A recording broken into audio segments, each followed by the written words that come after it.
लोकतंत्र में संसद वो प्लेटफॉर्म है जहां देश की आवाज़ गूंजती है और स्पीकर उस सिस्टम का वो गेट कीपर है जिसे बिना किसी बायस के सबको रास्ता देना चाहिए।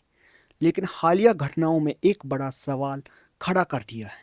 क्या रूलिंग पार्टी और ओपोजिशन के लिए नियम अलग अलग हैं? मैं ज़्यादातर लोकसभा की डिबेट्स नहीं देखता, मेरी दिलचस्पी भी नहीं है। लेकिन जब बार बार ओपोजिशन ये कह रहा है कि संसद में उनका माइक बंद कर दिया जाता है और उन्हें बोलने नहीं दिया जाता, तो मैंने सोचा कि मैं खुद ही फैक्ट चेक कर लेता हूँ। मुझे लगा शायद ये विपक्ष का कोई प्रोपेगेंडा होगा, इसीलिए मैंने दोनों तरफ की वीडियो क्लिप्स उठाई, सत्ता पक्ष की भी और विपक्ष की भी। इन क्लिप्स में जो दिखा वो वाकई हैरान करने वाला है। कल ही की वीडियो क्लिप्स लीजिए।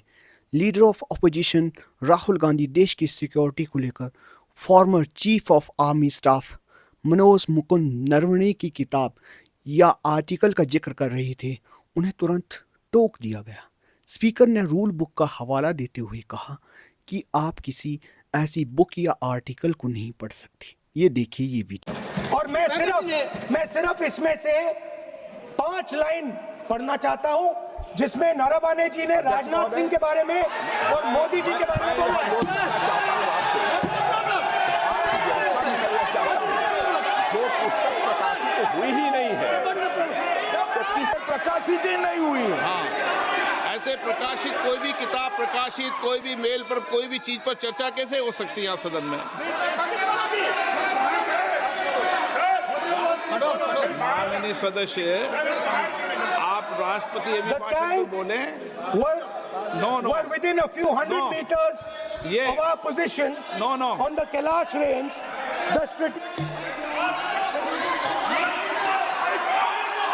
ठीक है, ये रूल है, पर बायसनेस तब सामने आती है जब यही काम रूलिंग पार्टी का कोई सदस्य करता है। तब सत्ता पक्ष किसी किताब का रेफरेंस देता है, तब ओम बिरला को किसी भी रूल की याद नहीं आती। वो किताब का नाम है JFK's forgotten crisis. JF Kennedy की बात है। JFK's फॉरगॉटन क्राइसिस नाम की किताब है। ये किताब एक प्रसिद्ध फॉरेन पॉलिसी स्कॉलर ने लिखी है और इसमें महत्वपूर्ण घटनाओं का जिक्र है।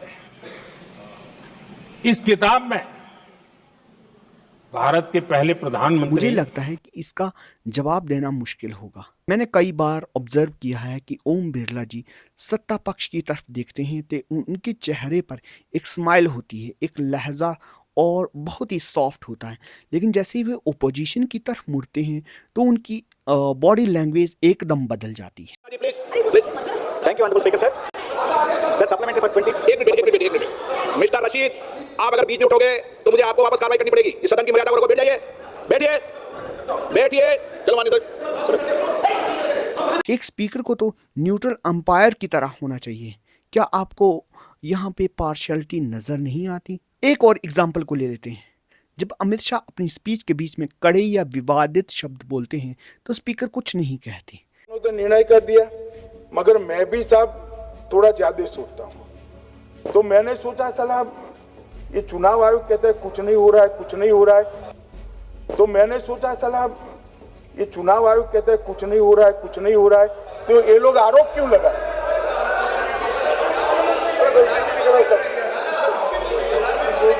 मान्यवर, मेरे शब्द कोई ऐसे हो तो काट दीजिए।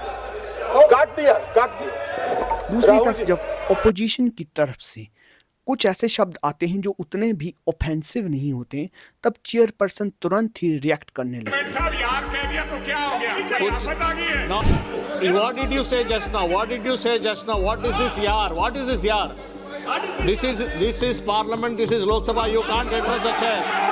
You cannot address the chair with yaar. What is this yaar? No, you cannot address the chair by saying yaar. 14 से ही ये पैटर्न दिख रहा है। जब सरकार अपना पक्ष रखती है तो वो किसी भी पुराने मुद्दे को उठा लेती है। तब स्पीकर बहुत फ्लेक्सिबल रहते हैं। जब विपक्ष अपनी बात रखना चाहता है तो उन्हें रेलेवेंस का पार्ट पढ़ाया जाता है।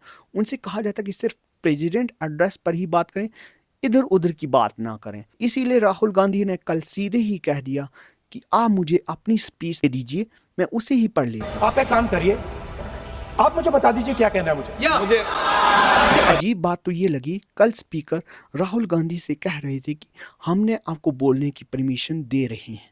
ऐसा लग रहा है कि जैसे कोई फेवर या एहसान कर रहे हो। राहुल गांधी ने भी साफ कर दिया कि एलओपी होने के नाते उनका जवाब देना उनका कॉन्स्टिट्यूशनल राइट है। You have been given permission to speak on the Honorable President's speech. I am second. Sir. Speaker, sir. Sir, yesterday, Honorable Sir, Speaker has it given is not a ruling. permission that I'm being given, Speaker, sir. I am not being given a permission. I am the leader of opposition of this country. You are not giving me permission. It is my right. 349. क्या लगता है, क्या ओम बिरला जी वाकई impartial हैं? यहाँ open बायनेस दिख रही है क्या? ये मेरी अपनी ओपिनियन थी, लेकिन एक जागरूक जनता के तौर पर आपको भी अपनी आवाज़ उठानी होगी, तभी सिस्टम में ट्रांसपेरेंसी आएगी। देखिए, संसद सिर्फ पत्थरों की एक इमारत नहीं है, ये करोड़ों भारतीयों की उम्मीद है। और अगर उस घर का गार्डियन ही पार्शियल होने लगे तो सवाल उठना लाजमी है। आप इसको इस तरह से भी कह सकते हैं कि अगर एम्पायर ही एक टीम की जर्सी पहन ले तो मैच का क्या होगा? मेरा मकसद किसी व्यक्ति पर हमला करना नहीं, बल्कि हमारी इंस्टीट्यूशंस की इंटीग्रिटी को बचाना है। आपको क्या लगता है, क्या आपने भी ऐसी बायनेस नोटिस की है? अपने ऑब्जर्वेशन कमेंट्स में ज़रूर लिखें। अगर वीडियो लॉजिकल लगी हो तो इसे शेयर ज़रूर करें।